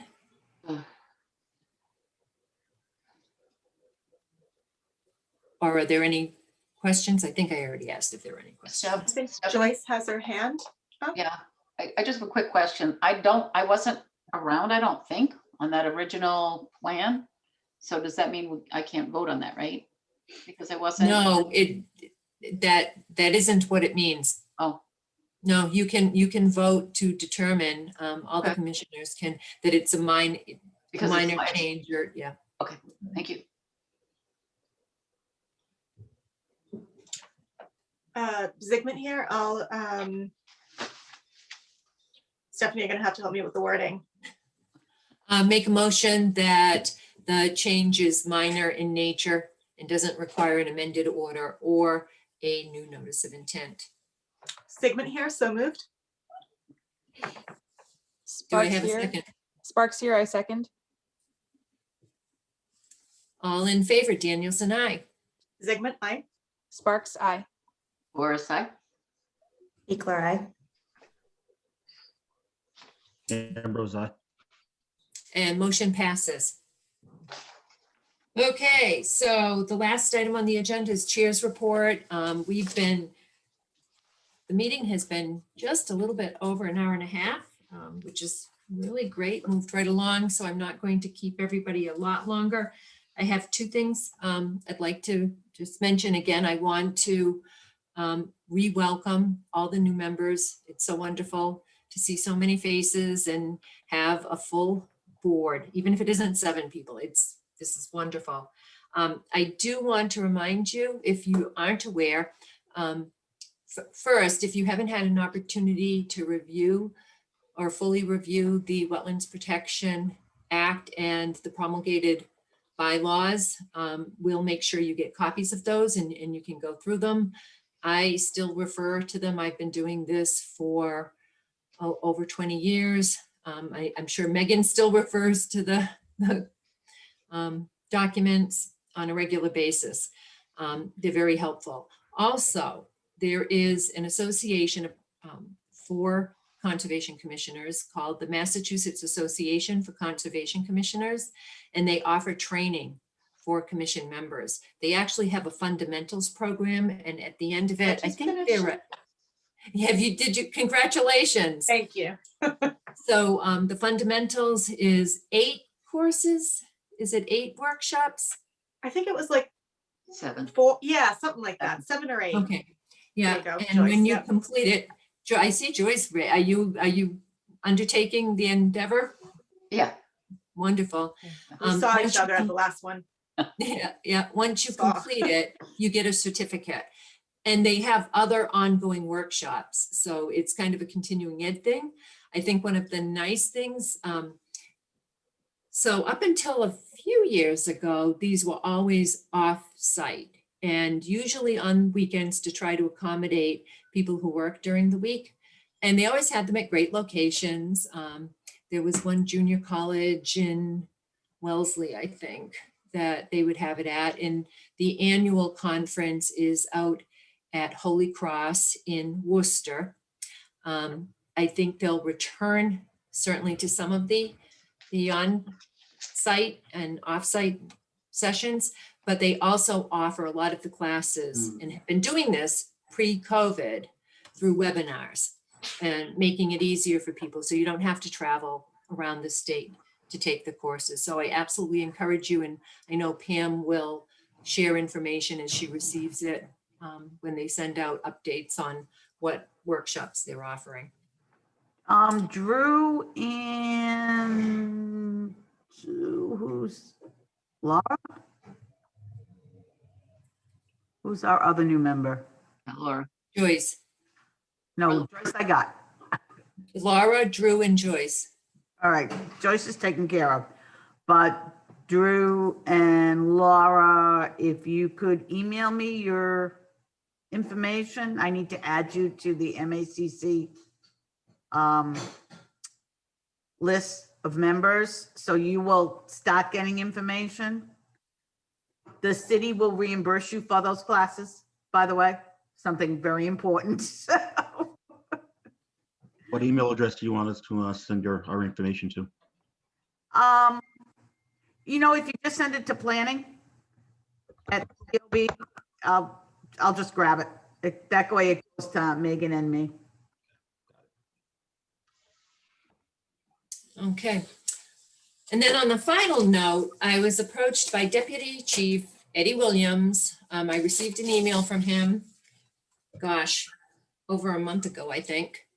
And I think he still does fire protection. I think that prevention, I know that was his role for a number of years. And he was a great ally to the Conservation Commission, because if he saw people dumping things in places they shouldn't be, and he gets to go out and visit places and sees wetland violations to let us know.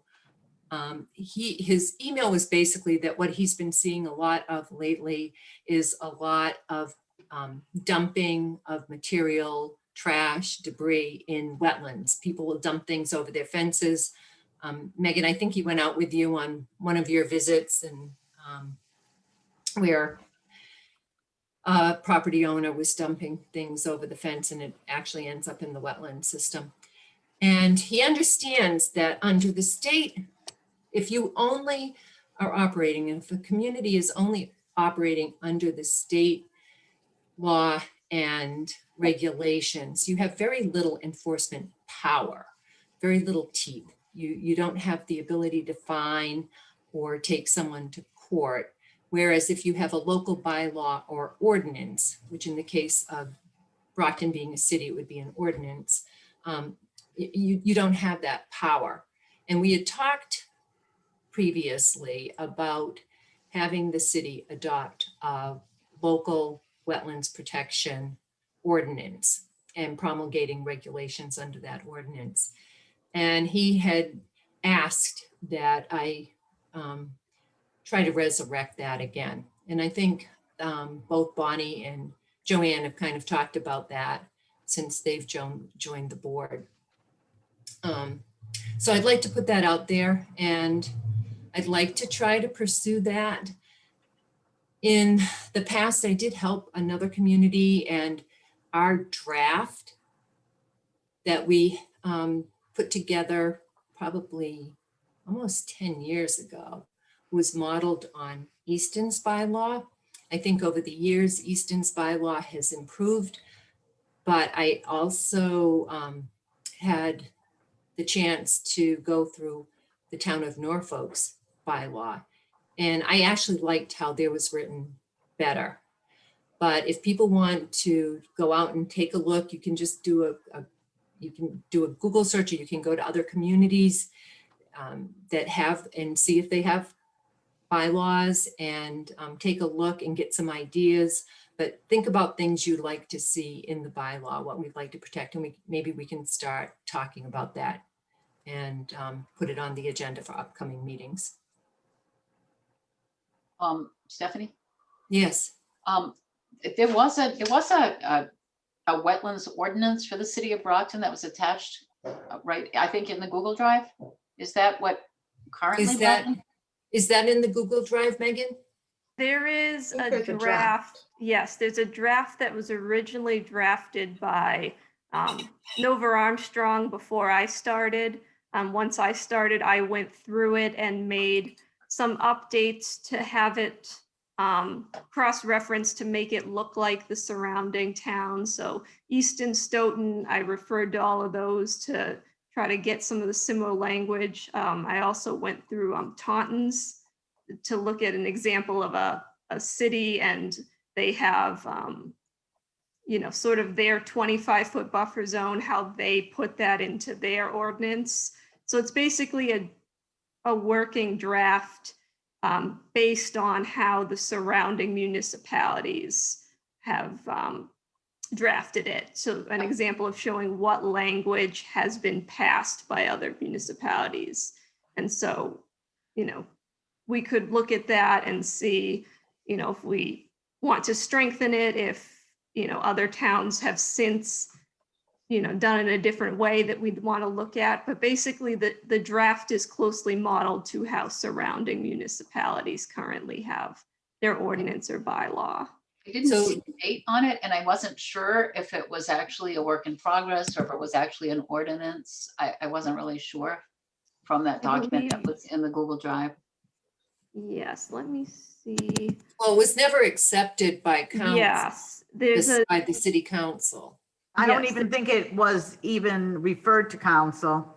Yeah, it sounds like a good start because it sounds like what we probably worked on all those years ago, and it's been updated and probably made more relevant. yes, so the file that I have in the Google Drive, it's called Ordinance Draft 2020. And that's the one that, again, contains some updates that I had added by referencing, again, the surrounding municipalities as of, you know, 2018 to about 2020. Megan, I believe, and I might be wrong, but I think MAC has a model bylaw. Did you look at that? And I'm not 100% sure it has one, but I feel like they do. Okay, yeah, I'm not sure. I took the draft that we had and basically added or changed language based on, again, what the surrounding municipalities currently have. So I don't know how closely it would match, you know, a more general template. For now, at least what I had done, I went with the surrounding communities just to think of, you know, if this is what our neighbors have passed, then at minimum, we would think Brockton should at least be passing what our neighbors have been passing. Yeah. The other thing an ordinance allows you to do is charge your own fees for filing. And I don't know how familiar you are with the state wetland filing fees, but they're woefully low for the amount of work that goes into reviewing the project. So, you know, the intent of the fees is to cover the cost of having staff review it. But again, they're woefully low. And if you have a bylaw, you can charge fees that are more in line with the cost of staff and investment in equipment. It also helps the fees that come in can be used to pay for equipment, materials that, like computer software that supports the administration of your bylaw. Fees go to the general fund, just so the members understand that. Well, we would ask that it don't. No, I just mean the money that, right. Yes. The That- money the right, applicants the file. state fees, yeah. The state We fee would need- goes to the city. Right, yeah. So we would ask that a revolving account be set up for the commission, for the fees to go into.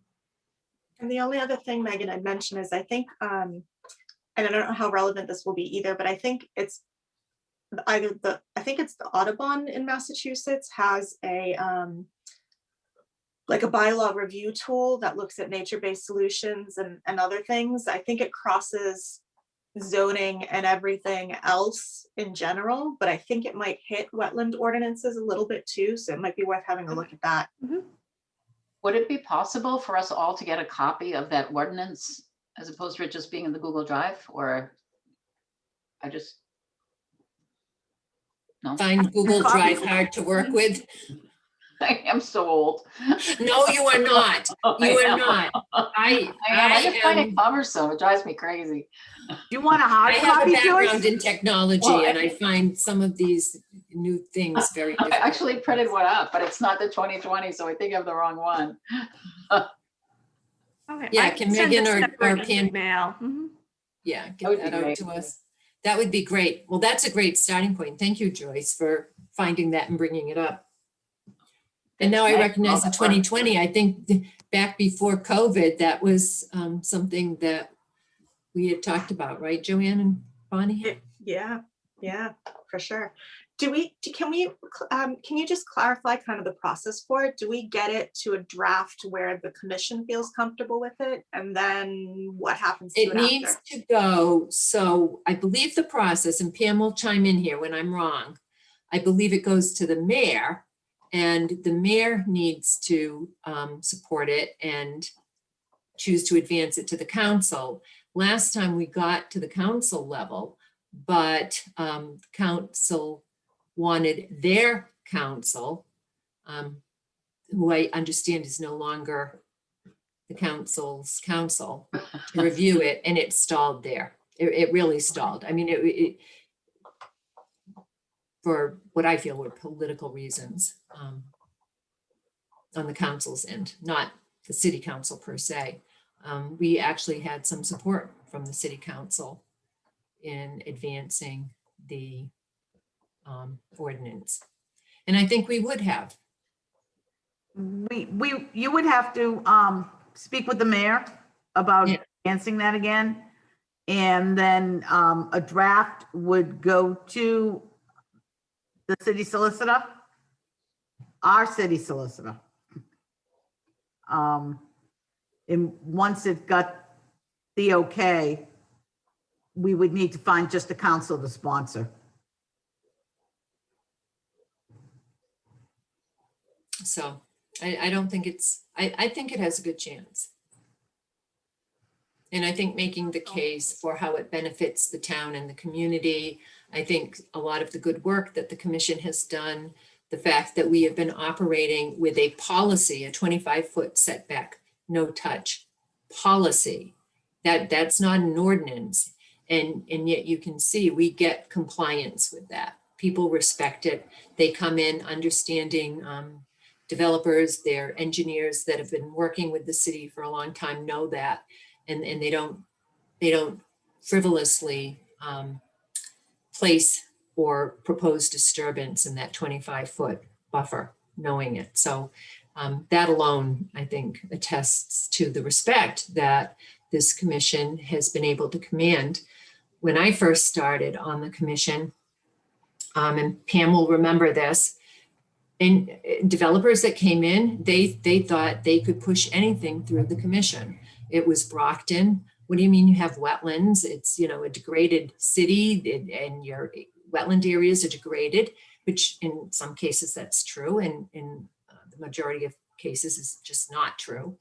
And the commission held the line and, really looked at projects carefully and thoughtfully and helped explain why you're protecting your wetland resource areas. A real good demonstration of that in Brockton is filled floodplains in areas that you'll see flood in severe storm events because the wetland area, the floodplain was filled historically.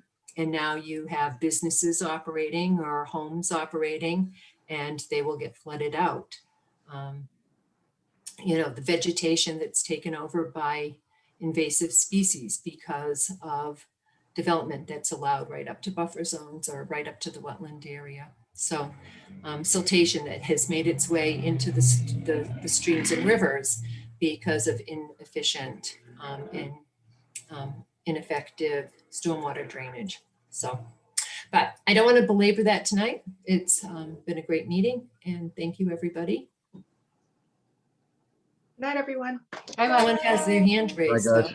Oh, that was Have a good me. night. Okay. Bye-bye. Did you have a question? I just wanted to give people the heads up. I don't want to take you too long, but just, I heard this afternoon that we will have another request for a minor change coming up at the next meeting, and I just wanted to make you aware because I think it's very minor, but the applicant wants to carry through with it. But it's 955 Belmont, the gas station. They have 2 trees in the upland out of our jurisdiction that they had said on the plans they were going to keep, but they found that they cannot, as part of their reconstruction. It's going to damage the roots too much. So they're proposing to take those trees and then replant, 2 equivalent native species. I told them that I thought it was appropriate for a minor change, and they're going to bring it as a minor change. But I wanted to just bring it up, to you guys to make sure, you would like to see it like that, just because, they're trying to be proactive, and I want to give them the right recommendation. But I think taking down 2 trees outside the 100-foot buffer zone is appropriate as a minor change. But if the commission would like an amendment, I'd rather tell them that now before they provide us a plan for the next meeting. I think that sounds reasonable. Okay, so they will be requesting the minor change. They're going to show the plan where the 2 trees are, and they'll provide what the replacements will be. And they also said they're open to suggestions of where the trees might go, if there's somewhere the commission would like to see those 2 removed trees. I'm Which not gas sure. station? Which gas station is it? Do you know what the address is? It's the 955 Belmont. It's It's where the one Mary that's under Lou's- construction, right? Where the Mary Lou's was? Yes. Mary Lou's one. Yep. The Mary Lou's, yes. So yes, then I will tell them then that they can go ahead and prepare it as a minor change, and then the commission can formally see what they're suggesting. But it's going to be the removal of 2 trees outside of the buffer zone with replacement, 2 obviously not mature trees, but they're going to plant 2 trees to replace it. But if we don't think off the bat that that's an amendment, I'm going to say that they go ahead and request the minor change. Yeah, that sounds good. Okay, that was it. Thanks. All right, thank you. Motion to adjourn? Zygmunt, so moved. Second? Sparks here, I second. We don't have to do roll call. All in favor? Aye. Bye. Good night, everybody. Bye-bye. Bye. You want me to dish this out? Yeah.